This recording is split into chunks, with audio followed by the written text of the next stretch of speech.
If you don't know where to start when coming up with initial dissertation ideas, the straightforward strategy I'm about to share with you in this video can help you to kick off your dissertation. Doing a dissertation brings many challenges, and the first one is deciding the topic of the research.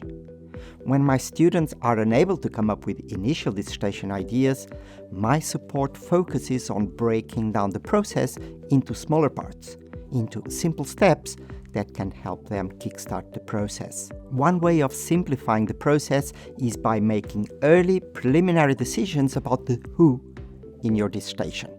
The who in relation to the activity, who is performing the activity you want to research, and the who in relation to the perspective, or in other words, whose perspective you want to research that activity from. After explaining the basics of the process, I'll provide examples of dissertation titles related to each of the 4 possible options students can choose from. I'll then explain how you can apply this framework to help you kick off your dissertation. Hi, I'm Miguel Moital. I am the founder and chief content developer of the Dissertation Academy. And here in the Academy, we are all about bringing you unique tips and tools to help you write a better dissertation. If you're new to the channel, consider subscribing and even hitting that bell button so that you are notified every time we release a new video. Going back to our topic of today's video, what do we mean by activity? Activity can be any mental activity or behavior. And here by mental, we mean thoughts and feelings, and by behavior, any action or any intention to act in a certain way.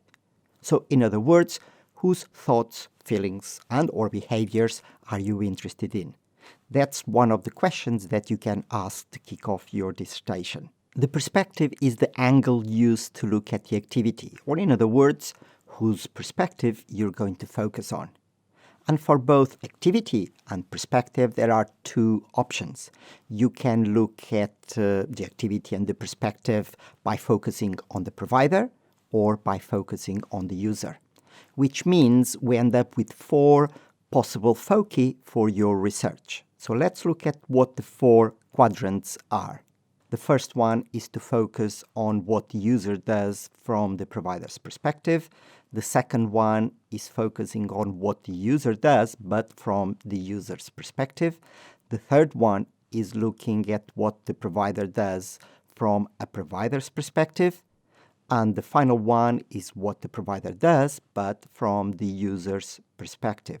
In this video, I'm going to focus on a specific combination of providers and users, sellers as providers and buyers as users. There are other combinations, and at the end of this video, I will mention what some of these other possible combinations are.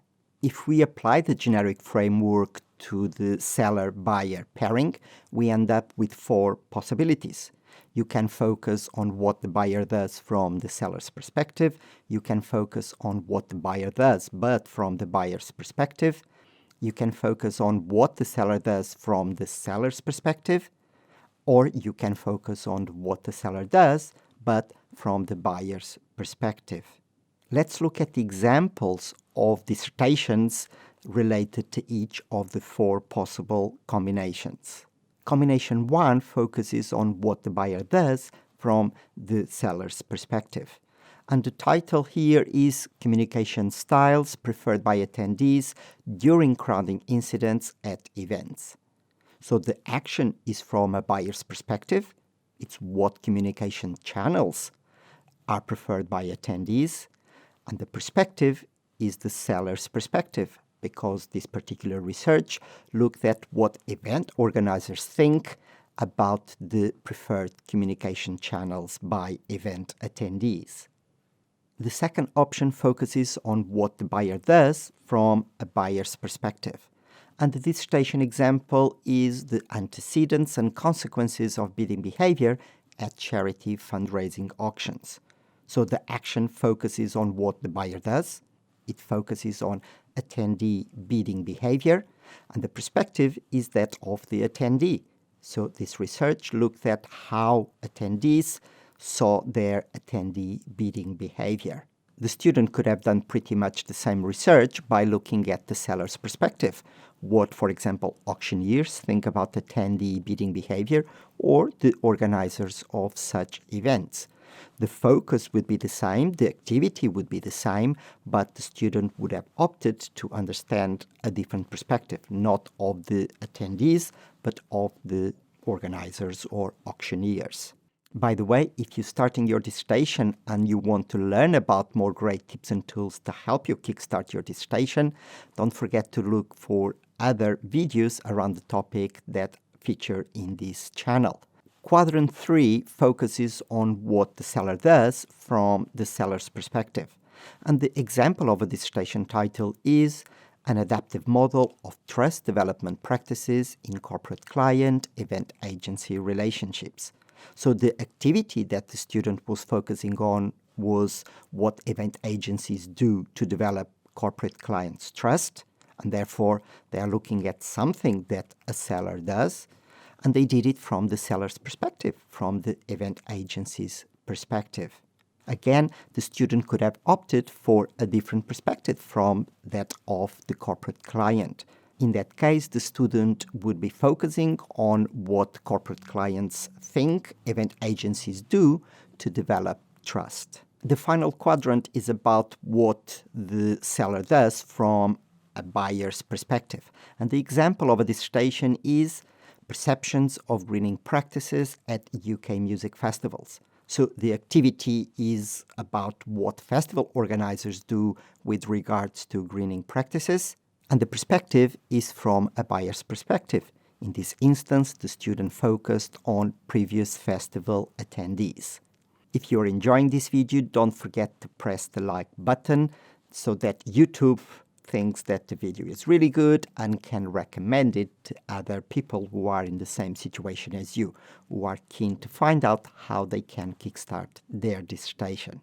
In summary, when you're struggling to start your dissertation, because you have no idea about what you want to do, one option is to start by deciding about whose activity you want to focus on. Are you interested in doing research about the thoughts, feelings, and behaviors of a provider, such as sellers?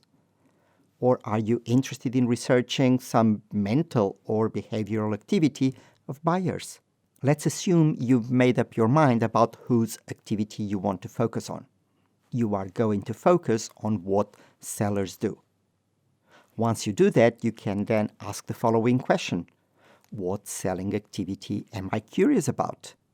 And once you've clarified this, you can then address the perspective you're going to adopt. In this example, whether the seller's perspective or the buyer's perspective. Alternatively, you can start with the perspective.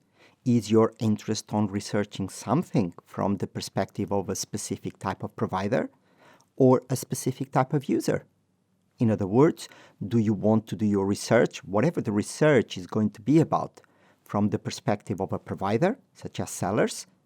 Or do you want to focus on researching something from the perspective of buyers?